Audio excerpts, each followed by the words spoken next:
네, 이현경의 작은 방에 오신 것을 환영합니다. 오늘 이현경의 작은 방 큰 토크 시작하겠습니다. 오늘 아침에 제가 나오다 보니까 비인지 눈인지 알 수 없는데 부슬부슬 봄을 재촉하는 날씨인데요. 오늘 출근들은 잘 하셨는지 그리고 하고 계신 일은 괜찮으신지 모르겠습니다. 오늘 작은 방 큰 토크는요, 제가 10회까지만 말씀드린다고 말씀드렸는데, 이 작은 방에서 위키트리 독자의 눈으로 격이 없는 이야기들을 나누는 시간입니다. 어제는요, 바른정당의 유승민 의원이 나오셔서 격이 없이 하자 하시니까 저한테 내기도 하시고, 노래도 하시고 그러셨는데요. 오늘 야당에서는 처음 출연하시는 것 같습니다. 오늘 손님을 소개해드리겠습니다. 사실 독자분들께는 아드님이 더 유명하실 것 같은데요. 네, 더불어민주당의 저는 기구라라는 이름을 붙였습니다. 예, 원내대변인이신 기동민 의원을 오늘 모시겠습니다. 어서 오십시오. 네, 안녕하세요. 네, 안녕하세요. 반갑습니다. 네, 반갑습니다. 와주셔서 감사하고요. 오시는 게 불편하진 않으셨어요? 눈 오고 비 오고 막 이래가지고. 그래도 기분은 좋았습니다. 그래요? 날씨가 약간 우중충하긴 하지만, 네. 이렇게 눈이 오는 날이어서 설레는 마음으로 이렇게 왔습니다. 네. 첫눈처럼 오셨군요. 첫눈은 아니었는데 느낌은 되게 괜찮았어요. 네. 오늘 이제 기동민 의원 모시고 이야기를 나눌 텐데요. 아마 시청자분들 혹은 독자분들이 오늘 아침에 신문이나 뉴스를 보고 좀 놀라셨을 것 같아요. 네. 제 생각만 그랬나요? 우병우 전 민정수석의 구속영장이 기각됐잖아요. 예. 기 의원님은 사실은 사이다 버릇도 되게 유명한데 네. 오늘 아침 소감이 딱 어떠셨어요? 그 기사를 딱 접하고. 그러니까 법원의 판단은 존중하지만 지극히 실망스럽다 이런 생각했습니다. 특검이 이제 연장이 될지 안 될지는 모르겠지만 막바지를 향해서 가고 있고 이 수사의 정점 중에 하나가 이제 우병우 전 수석에 대한 신병 처리의 문제인데, 그렇죠. 예.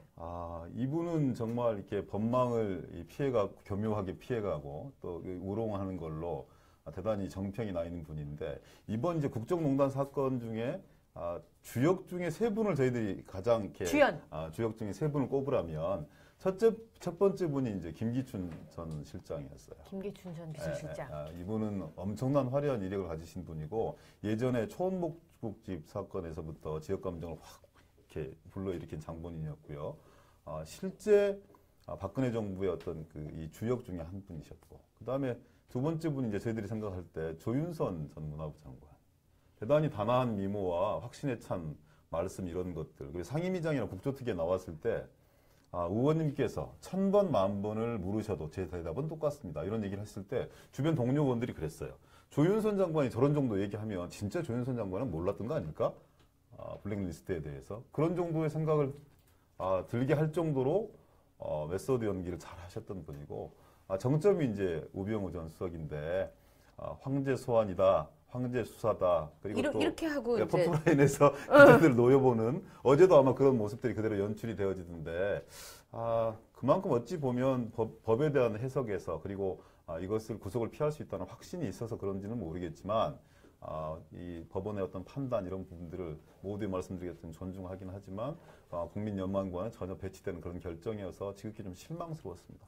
그러니까요. 네. 근데 우병우 전 민정수석이 사실 표정도 감정도 자유죠. 사실 범법 행위를 하지 않는 이상은. 그렇긴 한데 이제 여자 기자 이렇게 물어보는 질문에 대해서 지그시 오래 이렇게 쳐다보는 화면이 굉장히 화제가 됐었는데 어제도 물론 기자의 질문이 굉장히 도발적이긴 했지만 그대로인 것 같아요. 표정이 이렇게. 그러니까 저는 이제 이런 생각을 하는 거죠. 예전에 김대중 대통령이 정치인들한테 이런 얘기를 했습니다. 기자는 정치인들이 만나는 첫 번째 국민이다 이렇게 얘기를 했어요. 그렇죠. 맞는 말이에요. 기자와 언론을 통해서 이제 이 정치인의 생각과 가치, 철학 이런 부분들이 전달되듯이 그래서 국민들 모시듯이 국민들 대하듯이 그렇게 대하는 게 그냥 정석이라고 생각하거든요. 근데 우병우 전 수석의 눈에는 기자가 역으로 얘기하면 국민들이 그런 모습으로 보이는 거죠. 그런 대상으로 보이는 거고 어찌 보면 좀 심하게 얘기하면 가르치려 들거나 아니면 훈육의 대상 그리고 너희들이 이 실체를 잘 몰라서 그렇지 나는 무죄다 이런 것들을 노골적으로 보여주는 그런 좀 이렇게 오만방자한 태도여서 정말 저런 분들이 나라를 이끌어갈 수 있는 자격이 있었을까? 그리고 저런 분들이 청와대에서 뭔가 정치 기획을 하고 대통령의 어떤 이 부당한 명령에 대해서 저항하지 못하고 혹은 자기의 성격까지 덧대서 이렇게 이 정치를 하신 결과가 지금의 대한민국의 어떤 이 하나의 자화상이었다. 그래서 대단히 안타깝다고 생각합니다. 그래서 사실은 저희가 이런 것들 때문에 정치분들을 모셔서 이야기를 하는 거예요. 네. 그러니까 젊은 층들이 먹고 살기가 너무 바쁘고 너무 힘들어요. 네. 그렇긴 하지만 그래도 이런 얘기를 나누는 시간들이 있어야 조금씩 좋아질 수 있지 않을까 네, 네. 그런 생각이 좀 드는데 예. 그래서 어제 나온 얘기 중에 하나가 박근혜 대통령을 그 탄핵 절차는 절차이긴 한데 네. 조기하야 하는 의견을 내는 정치권 인사들이 있으신 것 같아요. 네, 가능할까요? 택도 없는 소리입니다. 만만의 콩떡이에요. 왜냐하면 박근혜 대통령과 이 소추인단, 대리인단들 같은 경우에는 끊임없이 대통령 권력을 사용을 해서 자기의 권좌를 유지하고 탄핵을 모면하려고 하는 사람들입니다.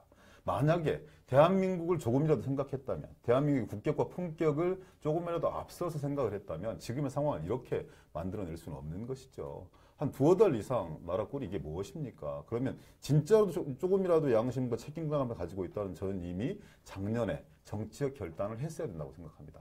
그런데 작년에 정치적 결단을 전혀 하지 않은 채 지금 이제 긴 터널의 출구가 보이기 시작하는 시점입니다. 조금만 있으면 헌재에서 탄핵 심판들이 인용될 것이라고 생각하고요. 근데 이 막판 시점에 정치적 해법들을 얘기하는 것은 저는 책임 있는 정치인들의 모습이 아니다. 그리고 광장에서 정말 꽁꽁온선 호흡 불어가면서 대한민국의 국가 대개조, 적폐청산을 외쳤던 젊은 청년들과 대다수 국민들의 의지를 꺾는 그런 무책임한 정치적 발상이다. 저는 이렇게 생각합니다. 만약에 만에 하나 택도 없다고 하셨긴 했는데 네. 그래도 청와대나 혹은 네. 여당에서 그러니까 말하자면 지금 뭐 자유한국당에서 하야하겠다라는 발표가 난다면 탄핵 절차는 어떻게 되는 거예요? 아직 거기에 대한 뭐 법적인 뭐 그런 거 논란이 있습니다. 그런데 이제 이 논란이 있지만 두세 달 전에 어떤 의견들이 더 이 힘을 얻었었냐면 대통령이 사임함으로써 네. 탄핵 절차가 스톱된다. 모든 네. 절차가 그만둘 수 있다. 이렇게 얘기하는 측이 있었고 네. 아니다.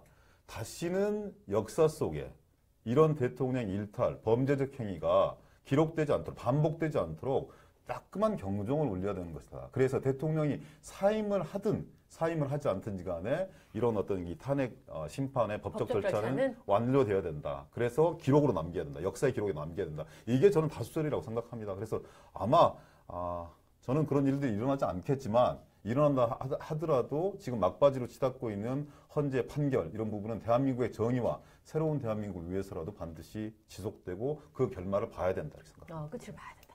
지금 사실 더불어민주당의 기동민 의원과 함께하고 계시는데요. 어떡해요. 브라질에서도 지금 댓글이 달려요. 네. 세계적인 방송입니다. 네. 네. 자, 여기 댓글 보고 계십니까? 누구세요? 굿모닝입니다. 이렇게. 사실 기동민 의원이 초선이시잖아요. 네, 그래서 그렇습니다. 이제 독자분들이 누구신지 궁금해 하시는 분들이 굉장히 많으신 것 같아요. 네. 끝까지 보시면 아마 어떤 분인지 쉽게 아실 수 있지 않을까 네. 싶습니다. 고맙습니다. 자, 오늘 첫 번째는요. 저희가 산을 준비했는데 공통점이에요. 네. 유승민 의원, 기동민 의원, 심상정 의원 이게 세 분이 공통점이 있어요. 네, 네, 네. 뭔 것 같으세요? 자식 농사를 잘 지었다 이런 맞습니다. 네, 네. 여기 저희가 답변이 있는데 네. 사실은 어제도 이제 바른정당 유승민 의원 나오셨어요. 근데 이제 따님 얘기를 저희가 잠깐 물어봤는데 사실 정치인분들은 자녀분들 얘기하는 걸 별로 좋아하진 않으세요. 네. 좀 불편하시죠? 어때요? 때로는 필요할 때는 되게 좋은데 이 사진을 한번 비교를 해보십시오. 좀 잘 나온 사진을 써주시지. 근데 그나마 고른 거예요, 저희가. 네. 제가 이제 한때는 저도 젊었을 때 괜찮은 얼굴을 가졌다고 평가를 받았던 사람. 한때는. 왜냐하면 지금하고는 이렇게 이 가치 기준, 미의 가치 기준이 달라서. 한번 정면 봐주세요. 예전에는 정면 좀 잡아봐주세요. 클로즈업으로. 예전에 이렇게 얼굴도 크고 전라도말로 넙대대한 이런 사람들이 한때 이렇게 평가받았던 세상 시대가 있었습니다. 근데 선거 과정에서 제가 아들하고 밥을 먹으면서 셀카를 한번 찍어봤어요. 그래도 이렇게. 근데 그 화면을 딱 보고 나서 앞으로는 다시는 너하고 내 사진 찍지 않겠다. 아니 경쟁을 할 수가 없는 거예요. 물론 50대와 20대가 이 사진에 박힌 장면을 상상을 해보십시오. 근데 저는 그 착각 속에 살았거든요. 내가 너보다는 아니지만 그래도 지금 뭐 유지할 수 있다는 생각들을 했었는데 그 다음부터는 아들 별로 안 좋아합니다. 네. 닮았다고 생각하세요? 본인이 보시면 어떠세요? 제 아내를 많이 닮았어요. 네. 저는 그냥 그랬습니다. 왜냐하면 얼굴도 훨씬 더 이렇게 갸름하고요. 네. 그러니까 몇 군데 닮은 곳이 있긴 한데 전체적인 이렇게 모양새를 보면 제 처하고 많이 닮았다는 얘기를 합니다. 근데 지난 선거 때 네. 뭐 그냥 흔히 이제 사진 나오고 자꾸 사진 쳐다보게 되네요. 아주 연예인 같아요. 네. 네. 아들 덕봉 국회의원이라고 누가 그러시던데. 네네네. 덕보셨는지. 덕 많이 봤습니다. 실제로. 실제 덕 많이 봤는데 가족들이 선거에서 차지하는 비중 정말 엄청나게 큽니다. 아, 그래요? 예. 왜냐하면 실제 처나 아들이나 제목 이상을 할 수 있는 그런 전투력을 가진 사람들이거든요. 왜냐하면 내일이니까. 근데 이제 이런 것도 있어요. 저 사람 얼른 당선시켜놓고 네. 자유로운 우리의 삶을 살아야겠다. 이런 생각이 훨씬 더 강할 수도 있어요. 왜냐하면 네. 제가 예전에 재보궐선거 과정에서 동작에 한번 출마했던 경험이 있거든요. 그랬잖아요. 그때 네. 하여튼. 근데 그때 선거 과정이 대단히 복잡하고 지난했습니다. 그래서 아들이 받는 이 상처가 꽤 있었어요. 왜냐하면 당내에서도 이 갈등이 증폭되어 있었고 이 선거라고 하는 것이 대단히 격렬한 그런 쟁투의 과정이기 때문에 완전 민낯이잖아요. 네. 공격도 뭐 굉장히 이렇게 심하고. 명함 주고 그러면 집어 던지고 찢어버리는 보는 앞에서? 보는 앞에서. 그러니까 저는 정치적으로 단련이 되었기 때문에 당사자이기 때문에 얼마든지 그런 이 지역 주민들의 시민들의 어떤 반응을 받아들일 수 있는 것이지만 아이의 입장에서는 얼마나 큰 상처가 됐겠습니까? 아버지한테 뭐 종북 뭐 이런 얘기도 하시는 분들도 계시고. 그래서 이제 사실 지난번 선거에서 이제 당연히 너는 투입되는 거다 이렇게 생각을 했는데 기대명 씨의 네. 기대명 씨는 당연히 너는 투입되는 거다. 어느 날 갑자기 예비 후보 등록 시점이 되었는데 여행을 가겠다는 거예요. 아들이? 네. 그래서 이거 엄청난 배신감이지 않습니까? 이럴 수가 있습니까? 지 아버지가 아빠는 지금 전쟁터로 뛰어나가고 있는데 여행을 가겠다는 거예요. 왜 어딜 가냐 그랬더니 베트남 등지, 라오스 등지를 좀 돌아보고 싶다. 베트남, 라오스 등지에 간다고. 얼마나 갈래? 그랬더니 한 달을 가야겠다는 거예요. 넌 정말 무책임하다. 너 너무한다. 너무한 거 아니냐. 조금이라도 좀 띄워줘야 되는 거 아니냐. 그랬더니 천은 항상 현명합니다. 네. 갔다 오라고 하더라고요. 다녀와야 제 마음이 정리가 되고 이전 과정의 아픈 상처를 딛고 선거에 몰입할 수 있는 여건들이 만들어질 수 있다. 그래서 저는 그 얘기를 듣고 그러면 이 쇼부를 한번 쳐봐. 죄송합니다. 이렇게 한번 쳐봤어요. 야, 그러면 너 좀 너무하고 딜을 한번 해보자. 보름만 갔다 와라. 한 달 아니고. 네, 그랬더니 우리 아들 가볍게 제 말을 디스하고 23일간 다녀왔어요. 근데 지도 거기 갔을 때 얼마나 좀 노심초사했겠습니까? 네. 선거 과정이. 예. 쭉 봤는데 23일 만에 돌아와서 다음날 아침에 바로 새벽 6시에 지하철역에 딱 투입이 됐습니다. 둘이 딱 서 있는데요. 그날따라 좀 묘하게 술 취한 한 분이 오셔가지고 욕을 하고 가시는 거예요. 의원님한테. 우리 둘한테. 그러니까 나는 괜찮은데 아이한테 네. 또 얼마나 큰 상처가 네. 됐을까. 그랬더니 아이가 하는 얘기가 환영식 한번 격렬하게 해주네 이러더라고요. 야, 그리고 강철 멘탈인데요. 1시간 반 동안 지하철 인사를 끝내고 이렇게 학교로 가면서 이제 수업이 9시에 있었으니까. 세상에 그걸 하고 또 수업을 하러 그럼 갔어요. 계속 그렇게 했어요. 학교로 가면서 뭐라고 그랬냐면 아빠 내가 좀 큰 것 같아. 어머. 이제 감당할 수 있을 것 같아.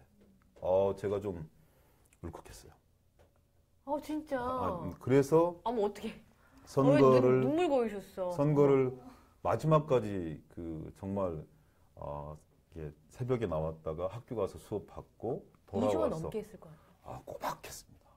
그래서 나는 어떡해. 이렇게 좀 분리하려고 그랬어요. 워낙 잘하고 저보다는 아이를 훨씬 더 많이 찾더라고요. 그러니까 뭐 젊은 처녀들도 그렇고 이 중학교, 고등학교 여학생들이 저한테 막 뛰어와서 아저씨 짱이에요 막 이러길래 짱이에요? 그래 내가 상당히 좀 어필을 하는구나. 괜찮다. 미래의 유권자들에게 어필하는 거라 생각을 했더니 대명이 오빠는 잘 있는 거죠. 근데 그런 아이들의 입소문이 사실 부모들한테 전파가 되고 또 이렇게 제가 조금 약간 강한 이미지잖아요. 재운동도 좀 오래 했었고 그러니까 오디오 약간 그러시고. 좀 센 느낌인데 같이 이렇게 세워놓으면 그런 모습이 하나도 안 보인다고. 아빠의 모습으로 보이니까. 그래서 이제 그런 덕들을 정말 많이 봤고요. 마지막에는 가족들을 총력 집중해야겠다 싶어서 광주에 계신 아버님도 올라오셨습니다. 아버님이 이제 아들 3대? 예, 경로당, 사회복지관 이런 데를 쭉 돌아다니셨어요. 다녔는데 어디 갔더니 하시는 말씀이 이 집은 3대가 다 왔다 가네. 아버님 다녀가시고 나 갔다 가고 나중에 아들 갔다 가고. 그러니까 뭐라고 그러냐면요. 지금도 경로당 돌아다니면 어르신들, 할머니들은 아버지 당선되고 나면 분명히 우리들한테 AS를 한다고 그랬는데 왜 약속을 지키지 않는 거냐. 그 젊은 청년들 만나면 아드님은 잘 계시죠. 지역에서 제가 아들한테 많이 밀리고요. 여의도로 가면 선수가 또 초선이어서 뭐 재선 3선 의원들한테 많이 치여서 제가 갈 데가 별로 없습니다. 어머나 슬픈 현실입니다. 근데 저는 아드님 얘기를 여쭤봤을 때 지금 접속자 수가 갑자기 막 올라가고 있어요. 그래요? 네, 그럼 우리 아들을 대체를 하죠 뭐. 근데 좋은 것도 있어요. 여기 보니까 자기 일은 본인이 하자는데요. 아, 그래요? 네, 그리고 여기에 보면 김태환님께서 23살이시래요. 근데 더불어민주당 입당할 수 있냐고. 예. 언제든지 가능합니다. 언제든지 가능해요? 언제든지 가능합니다. 오, 그렇군. 야, 역시 훈남 아들이 열일하네요, 열일. 그래서 제가 가족 마케팅 이런 거 안 해야 되는데 하다 보면 젊은 청년들에게는 저에 대한 소구보다는 이런 아이의 얘기를 통해서 지금 이제 대학교 4학년이거든요. 그 녀석 이제 올라가는데 그 녀석 역시 똑같은 고민들을 하고 있습니다. 그러니까 가끔 저는 자랑은 아닌데 아이하고 같이 중학교 때부터 이렇게 같이 술을 많이 했어요. 최근에도 보면 이제 집에서 이렇게 늦은 시간에 우리 가족들이 다 모이는 시간이 보통 새벽 1시 정도 되거든요. 아버지 늦게 들어오시니까. 네, 뭐 우리 아들도 만만치 않게 늦게 들어오고요. 그래서 이제 그 정도에서 한두 시간 정도 와인 마시면서 아니면 맥주 마시면서 쭉 얘기를 해요. 근데 애 고민은 그럼 나는 뭘 하고 살 것인가에 대한. 그리고 아버지는 정치인이지만 그리고 어떤 전망과 어떤 직업을 가질 것인가에 대한 고민들이 되게 많더라고요. 연예인 할 생각은 없대요? 저는 그랬어요. 가장 쉬운 게 평범하게 사는 거다. 수만 대 일, 수십만 대 일에, 그러니까 네가 지금 객관적으로 나은 얼굴일지 모르겠지만 그 뛰어난 사람들 다 모아봐라. 프리미어 리그에서 우리 대한민국 사람들이 성공한 예가 10손가락 안에 꼽는 거다. 그런 거다. 라고 별로 권유하지는 않습니다. 혹시 뭐 길거리 캐스팅이나 이렇게 명함 받았다 얘기 한 적 있어요? 한 2번 그랬대요. 오. 그랬더니 거기서 또 잘난 체 했대요. 저는 공부해야 됩니다. 근데 사실은 또 어떤 분들은 아드님 때문에 곤욕 치르는 국회의원 분들도 많으시잖아요. 네, 그에 비하면 상대적으로 행복하신 거예요. 고맙죠. 감사하고. 그쵸? 왜냐하면 사실은 저나 이렇게 뭐 일을 하고 있어서 14년 동안 떨어져 살았거든요.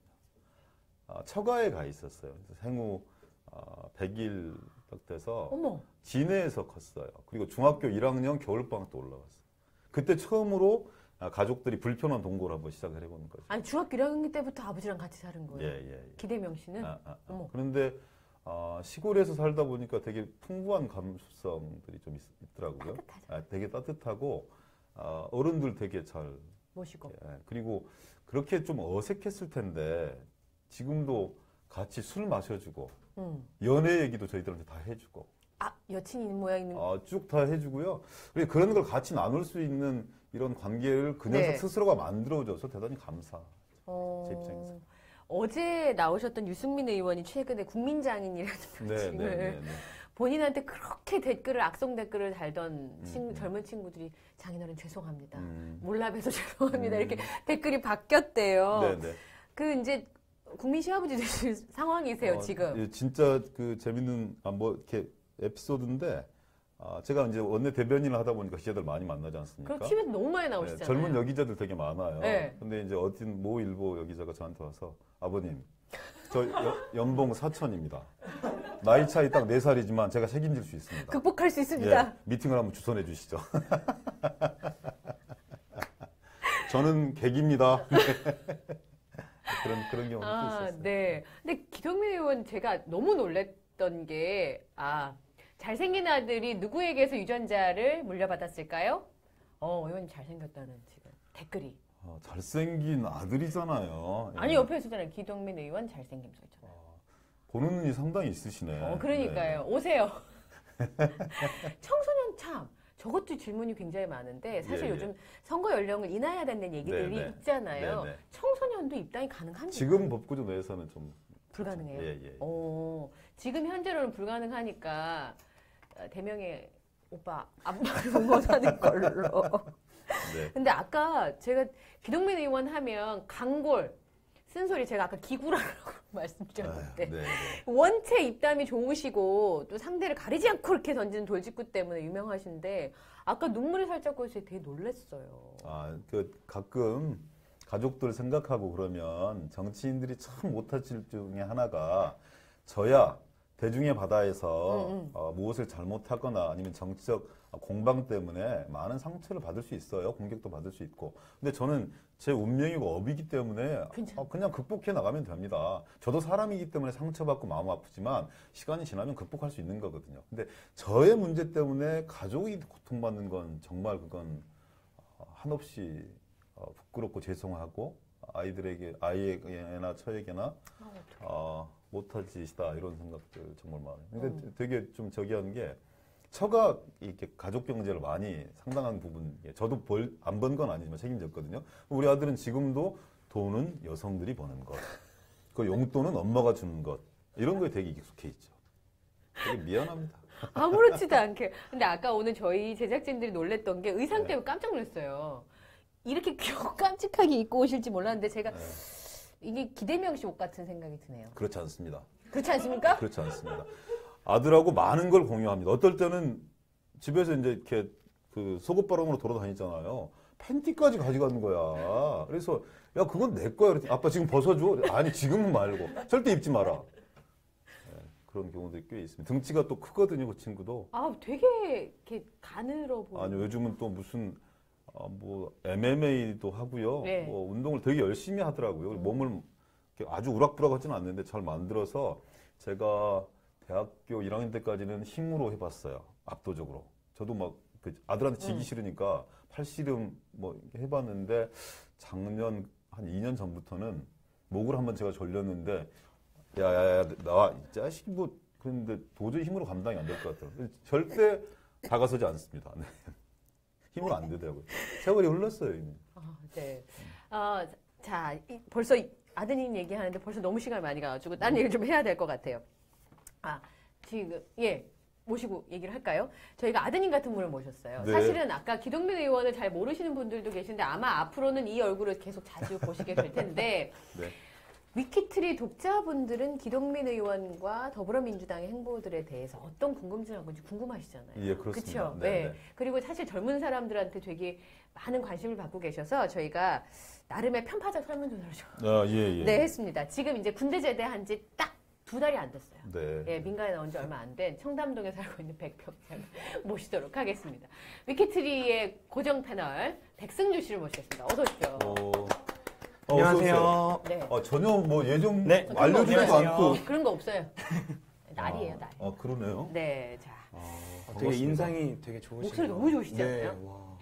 되게 만만치 좋으시네요. 않으세요. 네, 네. 감사합니다. 근데 사실은 진짜 사진이 못 나오는 것 같아. 어? 그러니까 그러니까요. 실물이 훨씬 네. 좋으신데, 그쵸? 네. 네. 부끄럽습니다. 네. 아니, 이렇게 부끄러워하시는 게 처음이신 것 같은데. 하여튼, 백승주 씨가 주변 사람들에게 네. 기동민 의원에 대한 설문조사를 했습니다. 네, 설문조사를 했습니다. 이제 SNS, 카톡 아시죠? 네. 네. 네. 네, 페이스북 뭐 네. 여러 경로를 통해서 경로를. 네, 기동민 의원에 대해서 아냐. 네.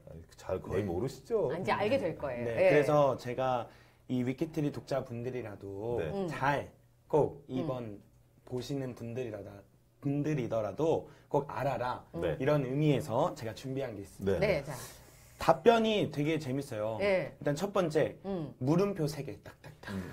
뭐야? 누구? 그렇죠. 네, 누구. 그리고 누구때요? 누구때요? 네, 누구세요? 그리고 되게 재밌어요. 배우 기태영 씨랑 기태영이랑 네, 무슨 네. 관계시냐고. 친인척이죠. 왜냐하면 우리가 이 행주 기시대 단일본이에요. 그래서 그러면 다 같은 집안이에요? 그래서 다 같은 전국에 22,000명이 채 안 되기 때문에 오. 뭐 기성용, 네. 기태영 또 뭐 기보배 네. 전부 다 우리 집안 사람들입니다. 근데 기태영 씨는 본명이 김용우 씨입니다. 그렇군요. 왜? 어쩐지 한 명이 더 늘었다 했네. 자, 그 다음 네. 볼까요? 그리고요. 네. 무엇을 했으니까. 네. 어떤 일을 어떤 일을 하셨는지. 제가 대학을 졸업하고는 그 제야 시민운동을 한 8년 정도 이렇게 했어요. 그리고 그 이후에 98년도에 제도정치권으로 들어왔죠. 네. 그래서 서울시에서도 일했고요. 네. 보건복지부에서도 김근태 장관과 일을 했고, 네. 그리고 또 청와대에 들어가서 김대중 대통령과 일을 함께 하기도 하고, 그리고 이제 또 다시 서울시에 들어가서 박원순 시장과 한 2년 6개월 정도 정무부 시장으로 일하고 그랬죠. 그랬죠. 네. 예. 되게 숨은 일들을 많이 하셨네요. 주로 이제 정치권에 이 국회의원들 같은 경우 두 가지 캐릭터가 있어요. 처음부터 이렇게 선출직에 도전해서 강렬하게 뚫어내시는 이런 스타일들이 있고, 정치권의 실무와 스텝 이런 것들을 충분히 경험하고 정치권 뭐 국회의원 선출직에 놓고 하는 그런 경우들이 있는데 저는 후자였죠. 네. 근데 이제 우리가 흔히 아는 거물 정치인들과 계속 이제 거기서 정치를 배우신 거예요. 네, 그렇습니다. 그렇죠. 네. 예.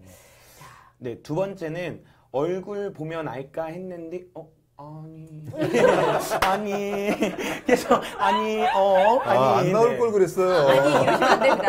아까 막 눈물 흘리시다가 갑자기 지금 이제 얼굴이 빨개지셨어요. 자, 네, 세 번째는 정말 모르겠다. 근데 네. 계속 정치를 하셨네. 네. 네, 라는 반응도 있었습니다. 예. 다음 네. 후딱 넘어가죠. 네. 나한테는 국회의원 1임. 이게 요즘 젊은 세대에서 쓰는 말 중에 하나가 나 1이다 그냥 1. 그냥 뭐 중에 1. 그 중에 하나라는 거죠. 네. 그 다음에 이게 민망해 산. 네. 안철수의 남자 아님? 박원수의 누구의 남자십니까? 네. 제가 두 분의 남자를 자처할 수는 없고, 예. 동작 선거에서는 안철수 대표가 정말 많이 도와주고 함께 뛰었었어요. 근데 이제 그 뒤로 이제 당이 갈리면서 저는 당연히 박원순 시장과 한 2년 6개월 정도 서울시 행정을 같이 했기 때문에 박원순 시장과 좀 친밀하고 지금도 함께 하고 있죠. 네. 지역구 구민께서 성북에 사시는 분이면. 네, 예. 우리 권기석 씨가 우리 구 의원이심, 우리 지역 국회의원이시면서 막 지금 막 네. 느낌표가 이렇게 막 올라오고 있었어요. 예.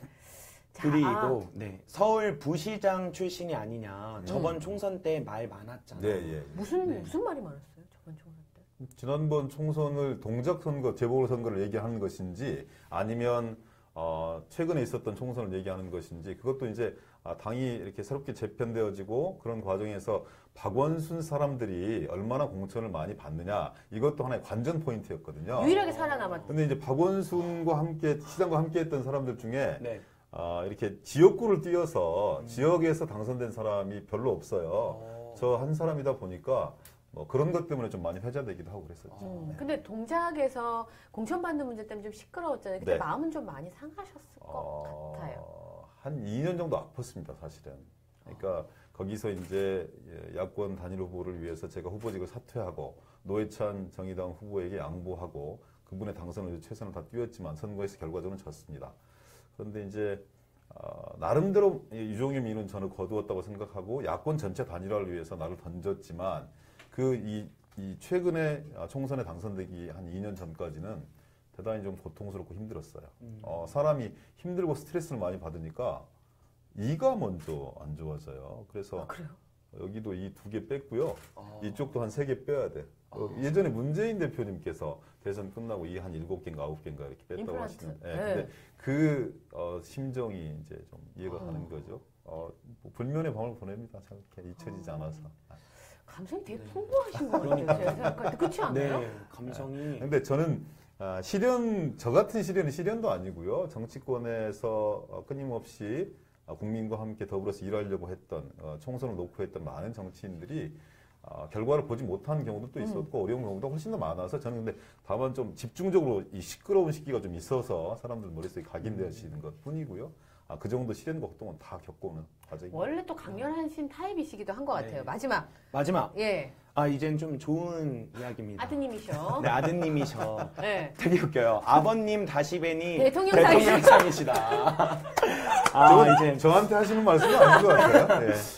네. 네, 정치 외길 인정. 장갑춤 네, 이건 뭐예요? 장갑춤 이젠 그 선거할 때 이제 이렇게 이거? 장갑춤 이거 네. 있잖아요. 네, 여기 이 손바닥에 한다 해서 네. 이자라고 쓰고 네. 이렇게 보이기도 하고 깜찍하게 네, 제가 페이스북 가서 봤는데 춤은 잘 못 추시던데. 그거는 세대적 특성과 연령 이런 부분을 좀 종합적으로 비교 검토해서 얘기를 주셔야 돼요. 제가 20대 몸 같지는 않지 않습니까? 아, 네. 뵙기는 그래요. 너무 12조야. 아, 지금 다 권기석 씨가 정권 교체와 적폐 청산을 위해서 노력해달라라는 네. 댓글을 남겨주셨고요. 아, 여자분이신데요. 혜리 씨께서 목소리가 너무 좋으시다. 네. 저도 한때는 잘생겼다 이런 얘기를 들었던 사람이에요. 네. 근데 이 얘기가 나오니까 얼마 전에 성북구 신년 하려가 있었습니다. 네. 근데 이제 보통 거기에 주민들이 모이는데 정치적인 얘기를 하기가 좀 어렵거든요. 그렇죠. 근데 2분 동안 제가 발언하는데 약간 장난 얘기를 했어요. 얼마나 힘드셨습니까? 무너진 대한민국의 질서를 네. 광장에서 정말 꽁꽁온손 호흡 불어가면서 지켜내신 것이 여러분들이었습니다. 그리고 올해는 또 다른 대한민국의 출발을 시작하겠습니다. 이런 얘기를 좀 잔잔하게 했어요. 물론 뭐라고 하는 분들도 계셨지만 왜 정치 얘기를 하느냐. 여기 와서. 그런데 대다수의 분들은 묵직하게 들어주셨어요. 그래서 내가 나름대로 2분이었지만 어필한 것 같아. 쫙 나갔는데 저쪽에서 아주머니들이 기동민 의원 짱이에요. 오. 그래서 와 드디어 2분 연설의 감화를 받았구나. 그랬더니 목소리가 참 좋아요. 내용은 사라진 채. 여기 아니에요. 근데 여성 팬이 많으시네. 그러니까요. 지금 여기 네. 지금도 멋있으세요. 감사합니다. 격려 네. 알아듣겠습니다. 예. 자, 이렇게 해서 오늘 승주 씨와 함께 이야기를 나눠봤는데 네. 조금 더 이제 네. 젊은 분들하고 소통하는 시간들을 좀 많이 가져주셨으면 좋겠어요. 네. 악망합니다. 저희도. 악망. 예, 왜냐하면 이 정치권이 네. 젊은 분들하고 소통할 수 있는 기회가 거의 없거든요. 네. 그러니까 정치는 저는 이 출발이자 관문이자 마지막이라고 생각해요. 정치를 포기하면 네. 여러분들의 삶, 우리 아이들의 삶이 피폐해집니다. 네. 그래서 저는 정치 포기하지 말라고 그러거든요. 차선이 아니면 차악이라도 선택해서 그 일꾼들을 뽑아 보내야 그래야 네. 우리의 삶이 개선될 수 있다라고 말씀을 드리는데 지금은 이제 젊은 분들도 워낙 청소년들까지 정치에 대한 관심이 관심이 많아요. 높아졌지만 더욱더 많이 가져서 제대로 된 정당과 제대로 된 일꾼들을 뽑아서 네. 일을 할 수 있도록 만들어주는 것이 저는 새로운 대한민국을 만들어 나가는 기틀이 될 수 있다 이렇게 생각합니다. 네. 자주자주 나와주시고요. 네. 작은 방에. 예. 오늘. 네. 제가 그 개인적인 질문이자 이제 마지막 질문을 하고 떠나도록 하겠습니다. 네. 네. 사실 많은 분들이 이런 이야기들을 했지만 제일 궁금한 게 더불어민주당이 네. 이제 경선을 하잖아요. 네, 네. 근데 이제 그 룰이 되게 네. 구체적으로 예. 궁금하다. 네. 네. 이제 그런 의견들이 되게 많았거든요. 네, 네. 네. 그래서 혹시 그런 것들이 어떻게 진행되는지. 그러니까 경선 방식을 당원과 일반 국민들이 동등한 권리를 갖는 완전 국민 경선 방식을 채택을 했어요. 누구나 참여할 수 있어요. 누구나 참여할 수 있습니다. 소정의 예를 들어서 자기 신원과 네. 주민등록번호, 네. 전화번호만 두면 15일부터 지금 이 선거인단을 모집을 하고 있는데요. 어제까지 오늘이 22일까지 66만 4천 명이 지금 참여하고 있습니다. 우와. 전화를 통해서 신청을 해도 되고요. 네. 순회 투표를 할 때 그때 오셔도 되고. 하셔도 되고 공인인증서를 통해서 가입하셔서 투표를 권리를 행사하셔도 됩니다. 저는 선거인단이 아마 200만을 훌쩍 넘어갈 거라고 생각해요. 네. 이것은 더불어민주당이 잘해서라기보다는 정권 교체에 대한 열망 그리고 제발 이제 새롭고 정의로운 대한민국을 만들어낼 수 있는데 너희들이 최선을 다했으면 좋겠다는 국민적 여망이 모여서 그렇게 폭발적인 참여로 저는 이어지고 있다고 생각하거든요.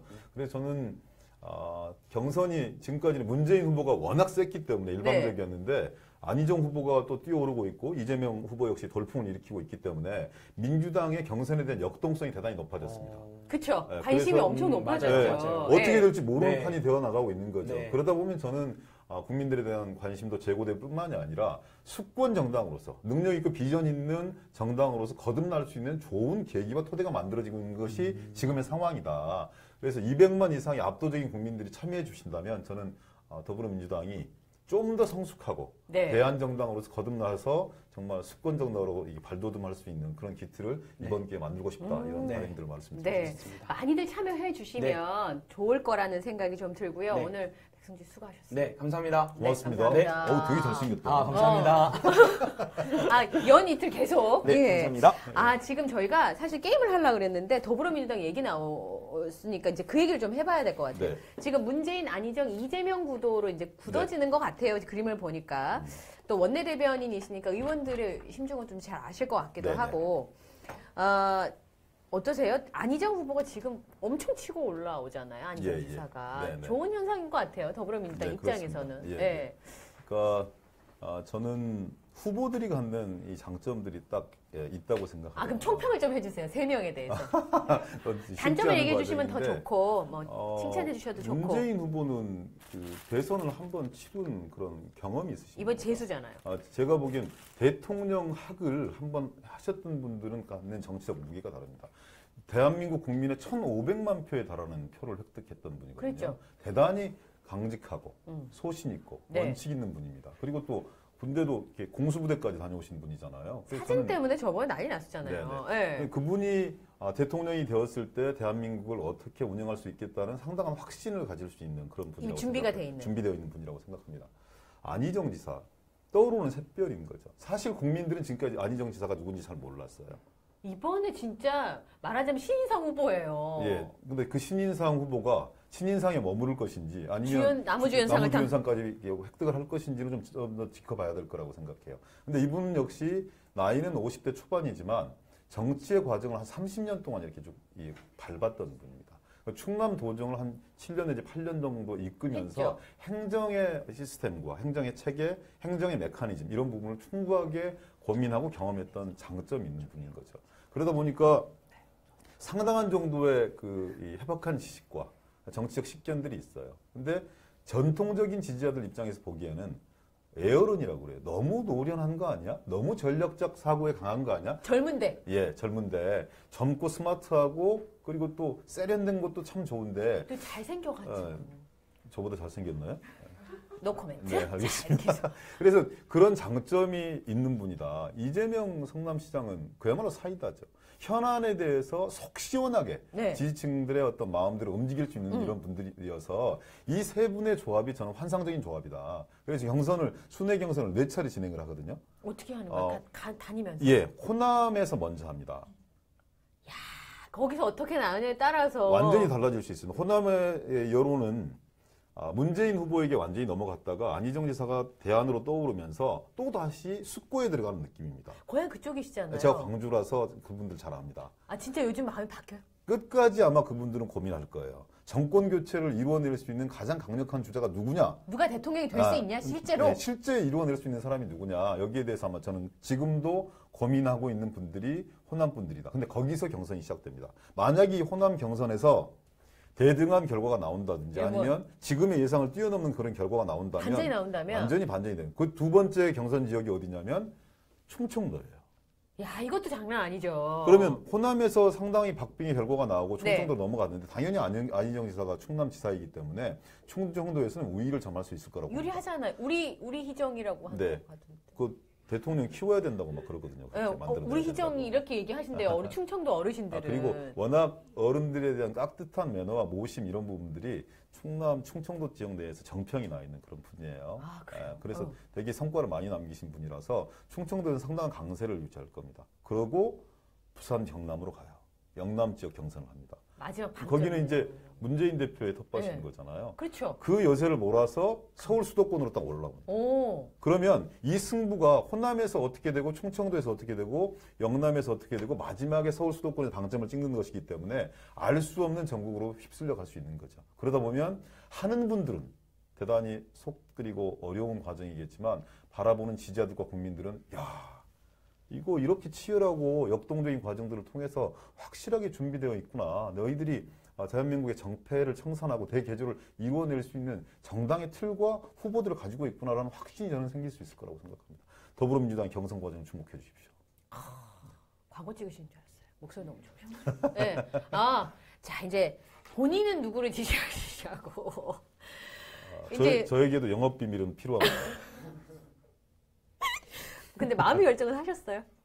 해나가고 있는 과정입니다. 아직 저는 안 하셨죠? 이런 생각을 합니다. 제가 박원순 시장과 함께했던 분이기 그러니까요. 때문에 박원순 시장이 중도에 이제 이렇게 그만두셨잖아요. 그래서 이제 박원순 시장과 제가 일체화되어 있는 측면들이 있어서 제가 움직이면 박원순 시장의 뜻이 이렇게 네. 어쪽으로 쏠리는 거 아니야라는 그런 부담이 있기 때문에 움직이지 않는 방법이 있고요. 그리고 선택하는 방법이 있습니다. 근데 저는 이런 정권 교체에서 중차대한 시기에 선택하지 않는 것은 저는 정치인의 회피라고 생각합니다. 비겁하다고 생각하시는 뭐 거예요? 비겁까지는 아니지만 선택해서 책임 있게 임해야 된다. 그리고 그 결과에 대해서 책임을 지는 것이 정치인의 자세이다 저는 이렇게 생각해요. 사나이시다. 아니, 써나이는 아니고요. 생각이 그렇고 방에 있는 후배들하고도 한번 토론을 한번 해봤어요. 어떻게 할까 그랬더니 이구동성으로 후배들도 하는 얘기는 선택해야 됩니다. 해야 된다. 이제 편한 길 가려고 생각하지 마십시오. 가만히 있으면 사실 누구의 아니니까 그렇죠. 네. 근데 선택해야 된다는 의견이 있었고요. 네. 누구를 지지할 것이냐 여기서 의견이 좀 갈리더라고요. 그래서 지금도 토론하고 있습니다. 지금 안희정 지사에 대한 말을 많이 하셔서 안희정 지지하시는 듯한 느낌을 가졌다는 댓글들이. 원래 사람이 마음을 숨길 때는요 다른 패를 쓰게 돼 있습니다. 안 뚫어지네. 자, 그래서 저희가 게임을 하나 하도록 하겠습니다. 게임이요? 방탈출 게임. 위키트리의 작은 방 큰 토크의 공식 지정 게임인데요. 들어오실 때 이렇게 들어오셨잖아요. 나갈 때 그냥 못 나가세요. 어떻게 기어나가야 됩니까? 아니, 여기에 기동민이라는 세 글자와 관련 있는 세 가지가 숨어 있습니다. 그걸 찾고 나가셔야 돼요. 여기에요? 세 가지. 요 방 안에. 앞을 보시지 마시고 옆으로 보시면 됩니다. 예. 이렇게요? 하나만 찾아보십시오. 황교안 네, 그거 좀 줘보세요. 저희가 예, 예. 준비했는데 이게 막대기인데 네. 지금 이제 최근에 네. 여기는 이제 황교안 지금 그 권한대행의 얼굴이 있고요. 예. 너무 작게 했다. 다음엔 좀 크게 해주세요. 예, 그 다음에 15가 있는데 네. 한 프로그램에 나가셔서 황교안 지금 황교안 총리 그 권한대행의 지지율이 10% 이상 나오는 건 막대기만 꽂아도 나온다 이렇게 얘기했는데 네. 꽂으니까 15 나오나요? 조금 이제 과한 표현이었다고 생각하는데 왜냐하면 출마 자격이 없다 저는 이렇게 생각해요. 과했다는 게 본인 말이 과했다는 게 아니라 이 얘기해 준 게 제 얘기도 과했고 그리고 대통령 출마에 대해서 뭔가 열어놓는 뉘앙스를 주는 듯한 그런 자세로 국민들을 대하는 건 예의가 아니라고 생각합니다. 네. 지금 이 사태에 두 번째 책임이 있는 분입니다. 근데 어쩔 수 없어 나라의 안정성을 위해서 국회가 그 자리를 용인한 것인데 그것을 자신의 정치적 진출의 수단으로 활용하고 있는 그런 느낌들이 있어서 그렇다는 생각이고요. 그리고 지금은 여론조사에서 더불어민주당이 압도적으로 나오는 것 같죠. 저는 허수가 많다고 생각합니다. 정권 교체에 대한 국민적 열망이 큰 것도 사실이지만 트럼프 미국 선거를 한번 보십시오. 브렉시트에서 일어났던 영국인들의 마음을 한번 보십시오. 저는 샤이한 보수층들이 답변을 회피하고 있다고 생각합니다. 그 구체적인 증자로요. 여론조사 테이블을 보면 과거 대통령 선거에서 박근혜 대통령을 지지한 사람들은 응답하지 않는 경우가 허다합니다. 그러면 그분들은 지금 상황에서 내가 보수고 예전에 박근혜를 지지했다고 얘기하기가 약간 거시기 한 거죠. 지금 이 상황에. 그래서 그런 분들의 표심이 반영되지 않는 것이기 때문에 저는 탄핵 인용이 되어지고 나면 그때부터 선거판은 달라질 거라고 생각합니다. 그러면 야당의 입장에서 현재 보수의 주자들 중에 누가 나오면 제일 껄끄러우세요? 솔직하게 얘기하면 저는 유승민 같은 분들이 보수 단일 진영의 단일 후보로 이렇게 되어진다면 저는 대한민국 발전을 위해서도 대단히 긍정적인 일일 것이다. 상대하기는 대단히 어려워요. 근데 그분은 보수를 표방하지만 대단히 상식적인 분이세요. 우리 사회에 우리 정치하는 분들 중에 상식적이 않은 분들이 얼마나 많습니까? 대통령이 뭐 정상화를 얘기했지만 대단히 비상식적이었고요. 지금 대통령 권한대행 대단히 비상식적인 분입니다. 원래 대통령 권한대행이라는 직책은 없어요. 그냥 총리가 권한을 대행한다고 써 있어요. 근데 편말에다가 국무총리 밑에다 대통령 권한대행 이렇게 썼더라고요. 대단히 상식적이지 못합니다. 그리고 국민 다수가 70% 80%가 원하는 특검 연장 여기에 대해서도 확답을 않고 있는 이런 비정상적이고 비상식적인 과정입니다. 얼마 전에 새누리당은 자유한국당이군요. 저도 이게 입에 안 붙어가지고. 의총을 소집을 해서 특검 연장 반대를 공식 당론으로 정했어요. 그랬죠. 상식적이지 못한 분들입니다. 그렇지만 제가 보는 유승민 의원은 대단히 합리적이고 상식적인 보수의 아이콘일 수 있다. 그래서 그런 분들이 되면 우리 진영으로서는 우리 당으로서는 대단히 어려운 승부가 될 수밖에 없겠지만 대한민국 정치 발전을 위해서는 대단히 바람직한 현상이라고 저는 생각합니다. 네. 자, 그리고 또 하나 찾아보세요. 꿀물. 드세요, 가서. 꿀물은 뭘까요? 아니 그냥 이렇게 잡아봤습니다. 네. 아닙니다. 이 꿀물은 네. 뭐 어제도 제 생각에 음주를 하셨을 것 같으니까 하나 까드릴게요. 근데 목소리가 너무 좋다고 아까 지금 네. 다 댓글에도 여성분들이 되게 많이 올라오는데 네네네. 고맙습니다. 네, 드세요. 목소리가 노래 좀 하시나요? 노래 잘 못합니다. 네. 근데 목소리도 좋으시기도 하지만 이제 대변인 역할을 많이 하셨잖아요. 예. 네. 그 하시면서 곤혹스러울 때는 없으세요? 그러니까 예전에 박용진 전 대변인한테 입으로 죄를 너무 많이 짓게 된다. 그러니까 이런 거죠. 제가 처음에 원내 대변인 지명을 받고 정론관에 마이크를 잡고 그렇게 얘기를 했습니다. 좀 어울리진 않겠지만 품격 있게 하고 싶습니다. 거친 전사가 될 수밖에 없는 그런 운명이겠지만 그렇죠. 싸가지 없게는 하지 않겠습니다. 이런 말씀들이 있어요. 그렇지만 저는 제1야당의 공격수임을 단 한 번도 잊지 않겠습니다라고 다짐드렸습니다. 이게 이제 양면적인 거잖아요. 그렇잖아요. 근데 항상 같이 일하는 후배들에게 제가 다쓸 때도 있고 또 후배들이 초를 잡을 때도 있습니다. 그럴 때 제가 뭐라고 그러냐면요. 내용은 세게 해라. 그렇지만 그것을 표현하는 방법, 단어 이런 부분들은 좀 정제되었으면 좋겠다. 근데 워낙 많은 현안들이 있고 정치적 공격을 해야 되기 때문에 나중에는 동원할 단어가 없더라고요. 아, 진짜 그런 수가 있나요? 해도 너무하니까 날마다 너무한 일들이 반복이 되고 있으니까 발언 수위가 계속 높아질 수밖에 없지 않습니까? 어쩔 수 없이. 그 균형을 유지하기가 정말 어렵습니다. 지지자들은 시원하게 느낄지 모르겠지만 그래도 이 중도층에 있는 분들에게 그렇죠. 그래도 저 정당의 대변인은 민심을 헤아리면서 뭔가를 하고 있구나라는 느낌을 드려야 되는 거잖아요. 그런 면이 많이 곤혹스럽습니다. 그러니까 이번에 발언 얘기가 나와서 안희정 지사의 선의 발언 때문에 또 이제 공방이 좀 있었잖아요. 야당 내부에서도 이제 그거에 대해서 뭐 공방이 있기도 하셨는데 어떻게 생각하세요? 안희정 지사의 발언. 실수한 거죠. 이명박 대통령, 박근혜 대통령도 선의를 가지고 있었다라는 표현. 본인의 선의가 다 이해되지 않는 게 세상입니다. 정치인은 말과 자기 행동을 통해서 평가받는 것이지 자기 마음을 통해서 평가받는 게 아닙니다. 안희정 지사는 충남도지사가 아닙니다, 이미. 그렇죠. 대권 주자죠. 지금 세대를 책임지고 있다고 하는 가장 유력한 대권 후보 중에 한 사람이에요. 절대 반어나 비유도 준비되어 있지 않으면 그렇게 사용하는 게 아닙니다. 진지한 사람들이 이 어떤 상황들을 좀 돌파하고 모면해보기 위해서 유머 코드를 많이 활용을 하거든요. 정말 그건 어려운 일입니다. 준비되어 있지 않으면. 그래서 그런 것들이 역작용으로 드러날 수 있는 거거든요. 안희정 지사 되게 진지하신가 봐요, 평소에도. 진지충이라고 그러지 않습니까? 그리고 약간 훈육적인 냄새가 나요. 기본 말할 때 사람들 가르치려고 들은 것 같아요.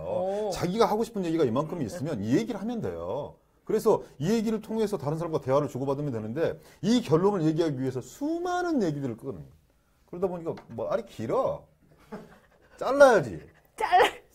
그래서 이제 저는 그 사람의 본심은 있을 거라고 생각해요. 그리고 그 사람이 가지고 있던 근본 바탕이 변하지는 않았을 것이다. 네. 그렇지만 대중들을 책임지려고 나왔을 때는 자기가 하고 싶은 말만 해서는 안 됩니다. 때로는 대중과 지지자들이 듣고 싶어하는 얘기들도 해야 됩니다. 이 양자를 적절하게 균형적으로 맞춰야 돼요. 근데 너무 자기 소신이 강한 것 같아요. 그래서 지금까지 온지도 모르겠습니다. 어쩌면 이분이 이제 원래 커뮤니케이션 전공이세요. 이렇게 말씀을 너무 잘하시는 게 여기 또 전문가이시기도 하고 이재명 시장 사이다 발언으로 괜찮아요? 대변인 입장에서 저는 모든 사람들이 캐릭터를 동일하게 할 수는 없다고 생각해요. 그 시기마다 주목받는 캐릭터들이 있습니다.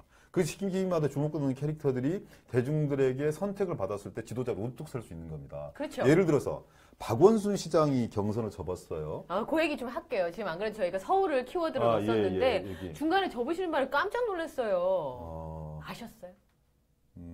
느낌으로 저는 이제 그분의 모르겠다, 캐릭터를 이렇게. 워낙 많이 경험했기 때문에 그리고 이분은 되게 담백한 분이거든요. 그러니까 시대의 흐름과 내가 일치되고 있는 거냐.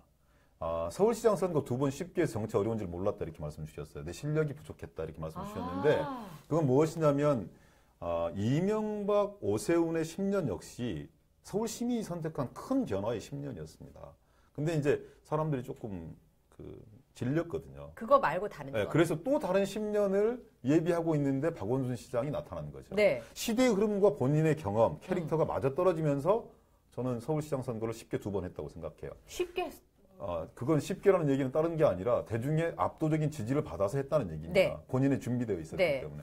이번 대선 같은 경우에 그러면 이 박원순 시장이 준비할 수 있는 그런 어떤 시대적 흐름과 본인이 맞아떨어지는 거냐에 대한 끊임없는 고민이 저는 있었다고 생각하고요. 지금의 흐름은 나의 어떤 그 이 준비 정도, 나의 캐릭터, 나의 어떤 그 실력 이걸로 돌파하기는 어렵다는 판단을 하신 것 같고 지지율이나 뭐 그게 이제 지지율로 반영되는 거라고 생각합니다. 그렇죠. 네. 그래서 저는 깨끗하게 접었고 잘했다고 생각합니다. 정치인은 과감하게 결단해야 됩니다. 이것저것 생각하면 아무것도 못합니다. 과감하게 하시는 바람에 저희가 좀 힘들었어요. 시청자 여러분 사실은 그 불출마 선언하시는 날 저희 네. 프로그램 출연하시기로 약속하시고 예. 철석까지 약속을 하시고 네. 불출마를 하시는 바람에 저희는 못했죠 방송을. 과감하게 한 번 더 재섭외를 하세요. 제가 도와드릴게요. 네, 알겠습니다. 자, 끝으로 저분 이름 때문에 힘드시겠네. 저 이름이 참 좋은 이름인데 요즘 대한민국에서 힘든 이름. 네. 김정은 씨가 우병우 전 민정수석 구속영장 기각 때문에 지금까지 우울하시다면서 네, 또 댓글을 주셨습니다. 자, 이제 저는 북에 있는 김정은 씨가 우울하게 생각나는 줄 알았어요. 그러니까요. 제가 말씀드렸잖아요. 저 이름이 그 배우 김정은 씨도 본인 이름 바꾸고 싶다 그랬대요. 왜냐하면 북방에 이름 똑같아가지고. 그러네. 네. 근데 지금 국면이 보수한테 조금 유리할까요? 이미 이제 대한민국 국민들의 품격은 지성은 그런 걸 뛰어넘고 있습니다. DJ 정부 때도 남북 정상회담을 성사시켜서 총선에서 이길 줄 알았어요. 네. 못 이겼습니다. 그리고 수많은 이 북풍에 대한 공작들이 과거에 한나라당, 새누리당 중심으로 있어 왔어요. 심지어는 총을 쏴달라고 하기도 하고 그렇지만 선거에 큰 대세를 허물지는 못했습니다. 국민들은 다 압니다. 저것이 정권을 가져오기 위한 수단으로 활용되고 있고 악용되고 있다라는 네. 부분들에 대해서 대단히 냉정하게 접근하고 있기 때문에 저는 이번에 사건이 뭔가 경각심을 높이고 그리고 좀 더 안보 태세를 분명히 해야 된다. 그리고 북한에 대한 생각들을 잘 정리해야 된다. 이렇게 올라가고 있는 것이지만 이것이 특정한 정치 세력에 유리하게 나타나고 있다. 이렇게 보지 않습니다. 네. 말 잘하는 법을 알려달라고 합니다. 예. 면접 팁으로 말씀 너무 잘하시니까 또 취업 준비도 많이들 하시잖아요. 아니에요? 상투적인 말씀을 드려보자면 자기의 진심을 까놓는 게 제일 중요합니다. 단어 까놓는 들어갔어요 전문용어. 저는 물론 이제 대변인이다 보니까 여러 가지 현안들에 대해 정리가 되어 있어요. 그 정리가 되어 있기 생각이 때문에 이렇게. 그래서 조금 더 편하게 말씀드릴 수는 있겠지만 근데 연설도 마찬가지고요. 대화도 마찬가지고 내 스스로가 내가 전달하고 있는 메시지에 대해서 감동하지 않으면 듣는 분들도 아무도 감동하지 않습니다. 고쳐주면 안 되겠네요. 그래서 자기 얘기를 해야 돼요. 자기의 얘기. 언어로. 네. 모든 사람이 다 똑같이 할 수 없습니다. 오늘 말씀 너무 즐거웠고요. 이제 마지막으로 인사를 하셔야 되는데 아마 오늘 오신 분들은 기동민 이제 이름 석자를 다 기억을 하실 것 같아요. 국민들도 계시고 지역 국민도 계시고 하시니까 네. 저희 위키드 독자분들한테 마지막 한 말씀 해주세요. 제가 방송에 나가면 제 지역구를 이렇게 설명을 합니다. 전통과 미래가 살아 숨쉬는 도시 성북의 기동민입니다. 이렇게 말씀을 드려요. 네.